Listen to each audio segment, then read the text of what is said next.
ఒక్కోసారి మనం చేయాలనుకున్న పనులు అవ్వవండి. చెయ్యము అనుకున్న పనులు ఆటోమేటిక్గా అయిపోతూ ఉంటాయి. అట్లా ఎందుకు అవుతుందో నాకైతే తెలియదు, కానీ నిజంగా చెప్తున్నా. నేను ఈ వడియాలు వేసిన, ఈ నిన్ననే వేసిన, నిన్న మంగళవారం కదా, నిన్న వేసిన. నేను ఎందుకు వేసిన అంటే, నేను సాబుదాని మొన్న నానబెట్టిన, స్వీట్ చేద్దామని నానబెట్టిన. అయితే అది 2 రోజులు ఫ్రిడ్జ్లో పెట్టినా నాకు స్వీట్ చేయడానికి అయితే లేదు. పిల్లలు కూడా స్వీట్ వద్దన్నారు. సో నిన్న మార్నింగ్ ఏం చేసిన అంటే, ఆ సాబుదాన్ని ఉడకబెట్టేసి దాంట్లో కొంచెం రైస్ ఫ్లోరు, ఇంకా కొంచెం ఇది జీలకర్ర అవన్నీ వేసేసి పాపడాలు వేసి పెట్టిన అనమాట. ఇవి ఒక రోజులో ఎండిపోయినాయండి.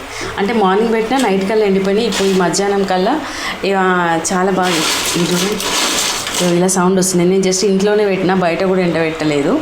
సో అనుకున్న పనులు అయితే అసలు నేను పాపడాలు పెడతా అని మాత్రం అనుకోలేదు. అనుకోకుండా పెట్టేసిన. ఇవి ఒక 2 రోజులు 3 రోజులు అయితే వస్తాయి. చాలా బాగున్నాయి. ఇదండి సాబుదానాలు, రైస్ ఫ్లోర్ అంతే. అది కలిపిన కొంచెం జీలకర్ర, అలాగే నువ్వులు, కొంచెం సోడా వేసేసి ఒక చిన్న బౌల్ అంతా, ఇంత బౌల్ అంతా అయిందనమాట. ఈ బౌల్ అంతా అయింది ఆ మొత్తం మిక్స్. ఇన్ని పాపడాలు వచ్చినాయి. అవి జస్ట్ ఇంట్లో ఫ్యాన్ కింద మాత్రమే ఎండబెట్టిన అనమాట.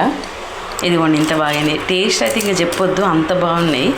చూస్తున్నారు కదా. అసలు నేను వడియాలు పెడతా అనుకోలేదు, సడన్గా అయింది. ఇది మీకు షేర్ చేద్దామని చెప్పేసి వీడియో చెప్తున్నాను అనమాట. అంతే అండి, ఒక్కొక్కసారి మనం అనుకున్న పనులు అవ్వవు. చేయాలి అనుకుంటే అది ఎన్ని రోజుల్లో పెండింగ్ పడుతుంది. ఒక్కొక్కసారి మనం అనుకున్న పనులు ఒక్కోసారి సడన్గా అయిపోతూ ఉంటాయి. ఇదే అనమాట. అది ఏంటి అనేది నాకు అర్థమవుతుంది, కానీ అంతే. ఇక కొన్ని పెద్ద పనులు అవ్వచ్చు, చిన్న పనులు అవ్వచ్చు, ఏవైనా అండి. అట్లా కొన్ని మనం చెయ్యాలి అనుకుంటే అవ్వకపోవచ్చు.